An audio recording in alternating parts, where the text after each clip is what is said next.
It was such a fun film to watch. Was there any hesitation in taking the role? No, no hesitation whatsoever. In fact, just the opposite.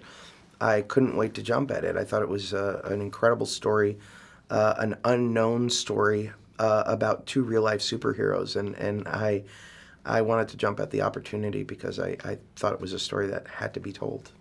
You have a lot of great scenes in the movie. What was the toughest one for you to film? The toughest one was the fight scene, just because it's so much about emotion, but also about precision and making sure that you don't let yourself get so involved that you're not being technical about what you're doing at the same time, so that you don't legitimately get hurt. And we had to shoot it against a ticking clock that was really tough.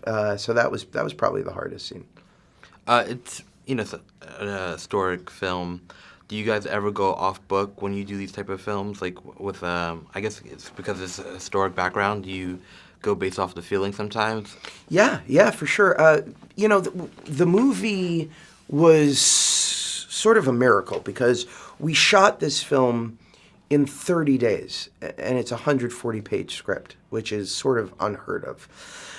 So there wasn't necessarily time to do a lot of improv. The luxury that we had, which I'm eternally grateful for, is a rehearsal process that allowed Chad, Sterling, Kate, myself, Dan Stevens to some extent, to actually work through a lot of the beats so that we could find alternatives, so that we could find the truth in the words and make sure that we really topped every scene to the best of its abilities. Having said that, the script itself by Michael and Jake Koskov was so good that it really didn't require much tweaking. What about your character what about him do you admire? What made you want to take the role? What about him don't I admire? I think that, again, I keep saying this real-life hero thing because it really rings true for me. These are two men who were facing enormous adversity, had absolutely no reason to put themselves in the line of fire in such a public manner, but did so to defend one man who otherwise would have been dealt a huge injustice. And now more than ever, I think that those alliances are so imperative. I think that, men like Thurgood Marshall and Sam Friedman, we need those people out there. We need those people every day. The fight has not ended. No. The NAACP is working overtime these days, and I think that these are issues that, while they've been debated, have not been resolved, and I think that we need to keep having the hard discussions, and we need to keep inspiring the next generation of great civil rights lawyers who will go out there and who will do the hard, tough work. Reggie, congratulations on Marshall. Thank you. I loved it. How much prep and research goes into a film like this because it's based on accurate events, real life events? There's a lot of research. I'm researching as a director.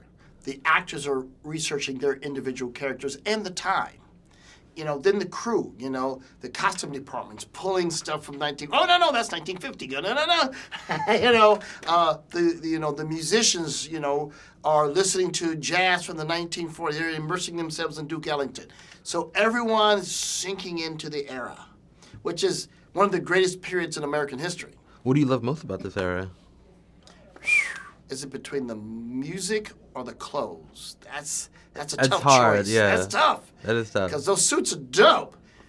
But man, that swing, not mad at that either. What do you love most about Mr. Marshall? I mean, everyone knows him. He's an iconic figure in American history, but what do you love most about him? Well, what I loved, and I tried to express that love in the movie, was taking him off the pedestal. Yeah. And we see him as a young man with swagger. He jokes, way more jokes than people know. He flirts, he fights, he smokes, he drinks. He's a dude. He's cool. Way cool. And at the same time, the smartest guy in the room, of any room he's in.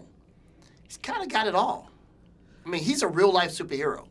Was it a challenge for you? I love the courtroom scenes. They're my favorite scenes. Was it a challenge for you having not Chadwick speak as much and more about his actions? Because he's speaking through Josh a lot through the film. That is the challenge of the movie. You have one of the greatest orators who's gagged. Yeah. And when Chadwick first read the script, he was like, what's this? I'm thinking I'm going to have these great speeches in the courtroom. I don't. And then he realized that's the ultimate challenge as an actor. And to his credit, you feel him still being the quarterback, still being the architect, while silent. And, there's so many things that's happening in that courtroom. What's going on with him? What's going on with Sterling Brown? Is he innocent or guilty? What's going on with Kate Hudson?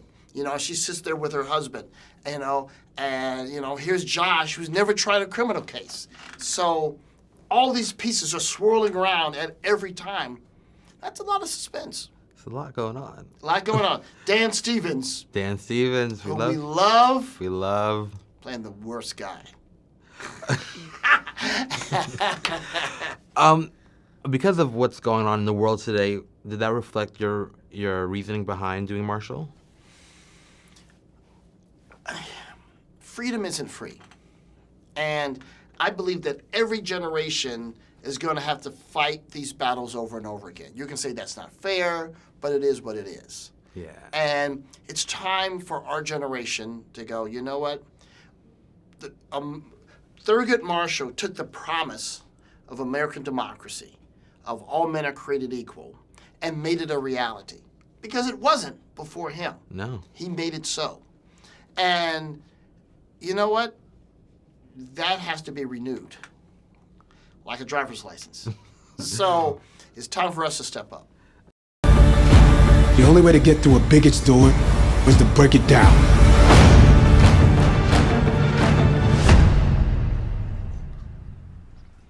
You can't stop me now.